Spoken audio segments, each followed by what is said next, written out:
Price lord. ದೇವರ ಅತಿ ಪರಿಶುದ್ಧ ನಾಮಕ್ಕೆ ಸ್ತೋತ್ರವಾಗಲಿ. ಮತ್ತೊಂದು ದಿನವನ್ನು ಕಾಣುವಂತೆ ದೇವರು ನಮಗೆ ಕೃಪೆ ಮಾಡಿದ್ದಕ್ಕಾಗಿ ಸ್ತೋತ್ರ. ಆತನು ಮಾಡಿದ ಎಲ್ಲ ಉಪಕಾರಗಳಿಗಾಗಿ, ಎಲ್ಲ ಆಶೀರ್ವಾದಗಳಿಗಾಗಿ ದೇವರಿಗೆ ಸ್ತೋತ್ರ. ಇಂದಿನ ವೇದ ಅಧ್ಯಯನಕ್ಕಾಗಿ ಒಂದು ವಾಕ್ಯವನ್ನು ಓದಿಕೊಳ್ಳೋಣ. ಎಸ್ತೇರಳ ಪುಸ್ತಕ 6ನೇ ಅಧ್ಯಾಯ 13ನೇ ವಾಕ್ಯ. ಹಾಮಾನನು ತನ್ನ ಹೆಂಡತಿಯಾದ ಜೆರೆಷಳ ಮತ್ತು ಎಲ್ಲ ಆಪ್ತರ ಮುಂದೆ ತನಗೆ ಸಂಭವಿಸಿದ್ದನ್ನು ತಿಳಿಸಿದನು. ಆಗ ಅವನ ಪಂಡಿತರು ಹೆಂಡತಿಯು ಅವನಿಗೆ, ಯಾವನ ಮುಂದೆ ನಿನ್ನ ಪತನವು ಪ್ರಾರಂಭವಾಯಿತೋ ಆ ಮನುಷ್ಯನು ಯಹೂದ ಸಂತಾನದವನಾಗಿದ್ದರೆ ನೀನು ಗೆಲ್ಲಲಾರಿ ಅವನ ಮುಂದೆ ಬಿದ್ದು ಹಾಳಾಗುವಿ ಅಂದರು. ಅಲ್ಲಿನ ಜನರು, ಪಂಡಿತರು, ಹೆಂಡತಿಯು ಹಾಮಾನ್ ಎಂಬ ಮಂತ್ರಿಗೆ ಹೇಳುವಂತಹ ಮಾತನ್ನು ನಾವಿಲ್ಲಿ ಓದಿದ್ದೇವೆ. ಎಸ್ತೇರಳ ಪುಸ್ತಕವನ್ನು ಓದುವಾಗ ಯಹೂದ್ಯರಿಗೆ ವಿರುದ್ಧವಾಗಿ ಎದ್ದ ಹಾಮಾನನ ಒಂದು ಸಂಗತಿಗಳನ್ನು ನೋಡ್ತೇವೆ. ಅದೇ ಸಮಯದಲ್ಲಿ ಯಹೂದ್ಯರಿಗೋಸ್ಕರ ದೇವರ ಮುಂದೆ ನಿಂತಹ ಮೊರ್ದೆಕಾಯಿ ಎಸ್ತೇರಳ ಕುರಿತಾಗಿ ನಾವು ನೋಡ್ತೇವೆ. ದೇವರು ಎಂಬ ಒಂದು ಪದವೂ ಇಲ್ಲದೆ ಇರುವಂತಹ ಪುಸ್ತಕ ಎಸ್ತೇರಳ ಪುಸ್ತಕವಾಗಿದ್ದರೂ ಒಂದೊಂದು ಕಾರ್ಯಗಳಲ್ಲಿ ದೇವರ ಸ್ಪಷ್ಟವಾದಂತಹ ಒಂದು ಚಲನೆಯನ್ನು ನಾವು ನೋಡೋದಕ್ಕೆ ಸಾಧ್ಯವಾಗುತ್ತೆ. 6ನೇ ಅಧ್ಯಾಯ ಹೇಳುತ್ತೆ, ಆ ರಾತ್ರಿಯಲ್ಲಿ ಅರಸನಿಗೆ ನಿದ್ರೆ ಬರಲಿಲ್ಲ. ನಮಗೆ ಚರಿತ್ರೆ ಗೊತ್ತಿದೆ. ಮೊರ್ದೆಕಾಯಿ ರಾಜನ ಪ್ರಾಣವನ್ನು ಉಳಿಸ್ತಾನೆ. ಆ ಉಳಿಸಿದಂತಹ ಆ ಮೊರ್ದೆಕಾಯಿಗೆ ಯಾವುದೇ ಗಿಫ್ಟು ಸಿಕ್ಕಿರಲ್ಲ. ಆದರೆ ಹಾಮಾನನಿಗೆ ಈ ಮೊರ್ದೆಕಾಯಿ ಮೇಲೆ ಕೋಪ ಆಗುತ್ತೆ. ಅವನನ್ನು ನಾಶ ಮಾಡಬೇಕು ಅಂತ ತೀರ್ಮಾನ ಮಾಡಿ ಗಲ್ಲು ಮರವನ್ನು ಮಾಡ್ತಾನೆ. ಆದರೆ ಆ ರಾತ್ರಿ ರಾಜನಿಗೆ ನಿದ್ದೆ ಬರಲ್ಲ. ನಿದ್ದೆ ಬರದಲೇ ಅವನು ದಿನಚರ್ಯ ಪುಸ್ತಕವನ್ನೆಲ್ಲ ತಂದು ಸ್ಮರಿಸ್ತಾ ಅದನ್ನು ಪಾರಾಯಣ ಮಾಡಿಸ್ತಾ ಇರುವಾಗ ಮೊರ್ದೆಕಾಯಿ ತನ್ನ ಪ್ರಾಣವನ್ನು ಉಳಿಸಿದಂತಹ ವಿಷಯ ಗೊತ್ತಾಗುತ್ತೆ. ಅವನಿಗೇನಾದರೂ ಕೊಟ್ಟಿದ್ದಾರಾ ಗಿಫ್ಟು ಅಂತ ಹೇಳಿದಾಗ ಏನೂ ಇಲ್ಲ ಅಂತ ಹೇಳ್ತಾರೆ. ತಕ್ಷಣ ರಾಜ ಹೇಳ್ತಾನೆ, ಹಾಗಾದರೆ ಈಗಲೇ ಅವನಿಗೆ ಗಿಫ್ಟ್ ಕೊಡಬೇಕು. ಹಾಮಾನ್ ಬರ್ತಾನೆ. ಹಾಮಾನ್ಗೆ ಕೊಡುವುದಕ್ಕಾಗಿ ಎಲ್ಲ ಹೇಳುವಂತಹ ಒಂದು ಪ್ರಯತ್ನವೂ ಆಗತ್ತೆ. ಆದರೆ ಇಲ್ಲಿ ವಾಕ್ಯ ನಾವು ನೋಡ್ತೇವೆ.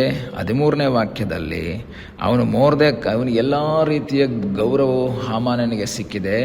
ಈ ರಾಣಿ ಮನೆಗೆ ಇನ್ವಿಟೇಷನ್ ಸಹ ಬಂದಾಗ ಏನಾಯಿತು, ಅವನಿಗೆ ಭಾಳ ಸಂತೋಷ ಆಗಿರುತ್ತೆ. ಆದರೆ ಇಲ್ಲಿ ನಾವು ನೋಡಬೇಕಾದ್ರೆ ಮೊರ್ದೆಕಾಯಿಯನ್ನು ಕುದುರೆ ಮೇಲೆ ಕೂರಿಸಿ ಕರ್ಕೊಂಡು ಹೋಗಬೇಕು ಅಂತ ಹೇಳಿ ಅವನ್ನೆಲ್ಲ ಕರ್ಕೊಂಡೋಗಿ ಮಾಡಿ ಅವನ್ನ ಗೌರವಿಸಿ ಕರ್ಕೊಂಡು ಬರ್ತಾನೆ.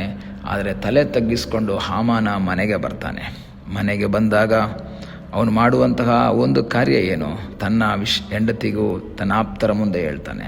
ಆಗ ಅವ್ರು ಹೇಳುವಂತಹ ಒಂದು ಮಾತು ಗಮನಾರ್ಹವಾದದ್ದು. ಯಾವನ ಮುಂದೆ ನಿನ್ನ ಪತನ ಪ್ರಾರಂಭ ಆಯಿತೋ, ಅದರರ್ಥ ಹಾಮಾನನು ಎಲ್ಲೂ ಪತನವಾಗಿರಲಿಲ್ಲ. ಮೇಲೆ ಮೇಲೆ ಮೇಲೆ ಮೇಲೆ ಏರ್ತಾನೆ ಇದ್ದ. ಸ್ಟೆಪ್ ಬೈ ಸ್ಟೆಪ್ ಏರ್ತಾನೆ ಇದ್ದ.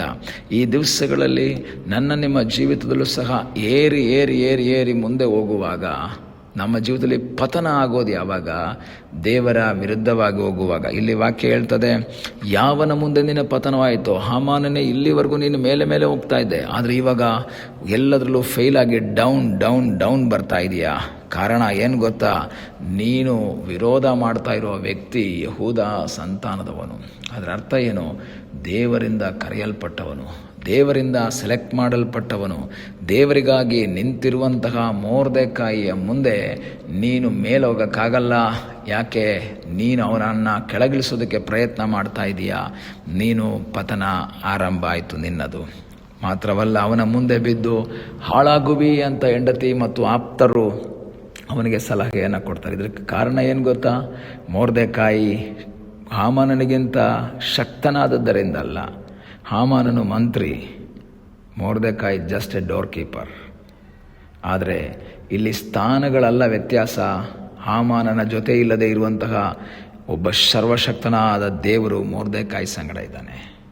ಮೊರ್ದೆಕಾಯಿಯ ಪವರಿಂದ ಅಲ್ಲ ಹಾಮಾನನ ಪತನ ಆರಂಭ ಆಗಿರೋದು. ಮೊರ್ದೆಕಾಯಿ ಪ್ರಾರ್ಥನೆ ಮಾಡುವಂಥ ದೇವರ ಸಹಾಯದಿಂದ ಅವನ ಪತನ ಆರಂಭವಾಗಿದೆ.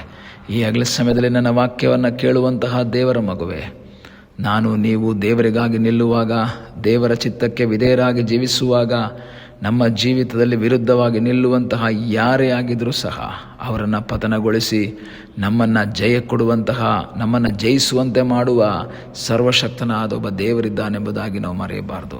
ಮೊರ್ದೆಕಾಯಿ ಯಾವ ಒಂದು ಒಂದು ಅಪಕಾರವನ್ನು ಮಾಡೋದಕ್ಕೆ ಹೋಗಲಿಲ್ಲ ಅಥವಾ ವಿರುದ್ಧವಾದ ಕಾರ್ಯಗಳನ್ನ ಮಾಡೋಕ್ಕೆ ಹೋಗಲಿಲ್ಲ. ಅವನು ಸೈಲೆಂಟಾಗಿ ಪ್ರಾರ್ಥನೆ ಮಾಡ್ತಾ ಇದ್ದ. ಆದರೆ ದೇವರು ಮೊರ್ದೆಕೈಗೆ ಬಿಡಿಸುವುದಕ್ಕಾಗಿ ರಾಜನನ್ನು ನಿದ್ರೆ ಕೊಡದ ಹಾಗೆ ಅವನಿಗೆ ಪ್ರೇರಣೆ ಕೊಟ್ಟಿದ್ರೆ, ನಿನಗೆ ವಿರುದ್ಧವಾಗಿ ಯಾರಾದರೂ ಏನಾದರೂ ಮಾಡೋದಕ್ಕೆ ಪ್ರಯತ್ನ ಮಾಡಿದ್ರೆ ನೀನು ನಿರಾಶೆ ಪಡೋ ಅವಶ್ಯಕತೆ ಇಲ್ಲ. ದೇವರಲ್ಲಿ ಆಶ್ರಯಿಸಿ ದೇವರ ಮುಖವನ್ನು ನೋಡೋದಾದರೆ ನಿನಗಾಗಿ ಅದ್ಭುತವನ್ನು ಮಾಡುವ ಸರ್ವಶಕ್ತನಾದ ಒಬ್ಬ ದೇವರಿದ್ದಾನೆ. ರಾಜರುಗಳ ಹೃದಯವನ್ನೇ ಬದಲಾಯಿಸಿ ಮೊರ್ದೆಕೈಯನ್ನು ಮೇಲೆ ತಂದಂತಹ ಒಬ್ಬ ದೇವರು ನಮಗೋಸ್ಕರ ಜೀವಿಸ್ತಾ ಇದ್ದರೆ, ನಿನಗೆ ವಿರುದ್ಧವಾಗಿ ಯಾರು ಎಂಥದೇ ವಿಧವಾದಂತಹ ಬಲೆಗಳನ್ನು ಹಾಕಿದ್ರೂ ಸಹ ಅದರಲ್ಲಿ ಬೀಳದ ಹಾಗೆ ನಿನ್ನನ್ನು ಕಾಪಾಡುವುದಕ್ಕೆ ಶಕ್ತನಾದ ಒಬ್ಬ ದೇವರು ಜೀವಿಸ್ತಾ ಇದ್ದಾನೆ. ಈ ದಿವಸ ಕರ್ತನಿಗೆ ಹೇಳೋಣ, ಸ್ವಾಮಿ ನಾನು ನಿನ್ನಲ್ಲಿ ಆಶ್ರಯಿಸ್ತೇನೆ. ಮೊರ್ದೆಕೈ ಹಾಗೆ ನಿನ್ನ ಮುಖವನ್ನು ನೋಡ್ತೇನೆ, ದ್ವೇಷದ ಮನೋಭಾವ ಬಿಡ್ತೇನೆ, ನನಗಾಗಿ ಅದ್ಭುತವನ್ನು ಮಾಡು. ಸಮರ್ಪಿಸುವಾಗ ಕರ್ತನು ನಮಗೋಸ್ಕರ ಅದ್ಭುತವನ್ನು ಮಾಡುವ ಒಬ್ಬ ದೇವರಾಗಿದ್ದಾನೆ. ಕಣ್ಣುಗಳನ್ನ ಮುಚ್ಚೋಣ, ಪ್ರಾರ್ಥಿಸೋಣ. ನಮ್ಮನ್ನು ಬಹಳವಾಗಿ ಪ್ರೀತಿ ಮಾಡುವ ಪರಲೋಕದ ತಂದೆಯೇ, ಈ ಸಮಯಕ್ಕಾಗಿ ಸ್ತೋತ್ರ. ಈ ಸಮಯದಲ್ಲಿ ಮತ್ತೊಂದು ಆವೃತ್ತಿ ನಿನ್ನ ಹಸ್ತಗಳಿಗೆ ನಮ್ಮನ್ನು ಒಪ್ಪಿಸಿಕೊಡ್ತೇವೆ. ತಲೆಬಾಗಿರುವಂಥ ಪ್ರತಿಯೊಬ್ಬೊಬ್ಬರನ್ನ ಕರ್ತನೆ ಆಶ್ರಯಿಸು, ನಿನ್ನ ಕೃಪೆಯಲ್ಲಿ ಮರೆ ಮಾಡು. ದೇವರೇ, ನಾವು ನಿನ್ನನ್ನು ಆಶ್ರಯಿಸಿ ಪ್ರಾರ್ಥನೆಯಲ್ಲಿ ದೃಢಚಿತ್ತರಾಗಿ ಮುಂದೆ ಸಾಗುವ ಹಾಗೆ ನೀ ನಮಗೆ ಕೃಪೆ ಮಾಡು ಎಂಬುದಾಗಿ ನಾವು ಪ್ರಾರ್ಥಿಸ್ತೇವೆ. ಅದ್ಭುತ ಮಾಡುವ ನಿನ್ನ ಸಾನ್ನಿಧ್ಯಕ್ಕಾಗಿ ಸ್ತೋತ್ರ. ಪ್ರಾರ್ಥನೆಯನ್ನು ಕೇಳಿದ್ದಕ್ಕಾಗಿ ಸ್ತೋತ್ರ. ಯೇಸುವಿನ ಮುದ್ದಾದ ಹೆಸರಿನಲ್ಲಿ ಬೇಡಿಕೊಳ್ಳುತ್ತೇವೆ ನಮ್ಮ ಪ್ರೀತಿಯ ತಂದೆಯೇ. ಆಮೇನ್. God bless you.